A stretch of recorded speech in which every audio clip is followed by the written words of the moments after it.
So this first section, what you'd like to talk about is kind of where slide guitar comes from. This is something that a lot of people hear. It's a very distinct sound when you hear somebody going, and you just go, "Wow, okay, how does somebody make that sound?" And it's because they're using something like this. If you can see that. This right here is a Dunlop blues bottle. This is based off what they used to call an old Coracedon bottle. This one's a newer one, so it's actually made out of Pyrex. Now, you're basically using this to make any of the sounds on the guitar that normally, if you're playing normal sound, fretting, you're going.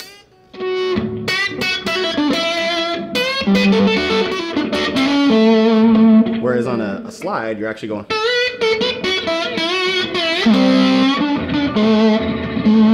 You're actually physically sliding this along your strings to get your sounds. Now, this actually really started happening in the early, there have been report, you can find it, in Hawaiian culture, a lot in African culture, and specifically African immigrants that, generations through in the, southern United States in the Delta. You'll hear about it in the Delta blues, and guys like Robert Johnson, who allegedly, may or may not have sold his soul to some unsavory characters for his talents, but he was, he really made some fantastic recordings using slide guitar on, just acoustic guitars, just him, an acoustic guitar and some slide, and it's just, even to this day, it still sounds incredible.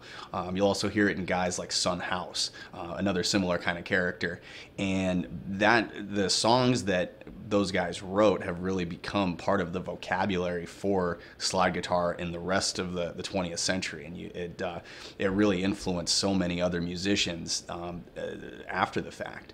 So with guys like Son House and Robert Johnson, they created this lexicon and this vocabulary that people build upon when the electric guitar emerges, later on in the 40s and 50s, and you start hearing guys like Elmore James is a titan in slide guitar. Some of the licks that he's got in tunes like Dust My Broom, that's what influenced so much of rock and roll and what came after the fact. So guys like Elmore James, Muddy Waters, Howlin' Wolf, they've got guys playing harp or harmonica in their bands, and these slide guitars mimic that. It really mimics the sound of the human voice, and I think that's part of why the slide guitar is so compelling for so many people, because it really takes the training wheels off. You don't have the frets to rely on when you're playing. You really have to trust your ear, and you really have to have some practice and some technique in order to get the notes that you want without falling flat on things. After the big blues explosion in the 40s and 50s with the classic electric blues, then you start seeing the British guys get a hold of it. You listen to guys like Eric Clapton, or you start hearing the Rolling Stones, taking some of these older tunes, these Robert Johnson tunes, these Crossroad Blues. Again, is that's a Robert Johnson tune that Eric Clapton and Cream basically took into the stratosphere when they released it, and it just there's this lineage that you can follow where the slide, it just keeps coming back, and this blues music just keeps coming back throughout history, and even now today there's some incredible players. You listen to guys like one of my personal favorites, and I actually may or may not have his signature on my guitar right now, is a guy named Derek Trucks, who plays with the Allman Brothers Band, along with Warren Haynes, another incredible slide player. Guys like Jack White, who plays with the White Stripes.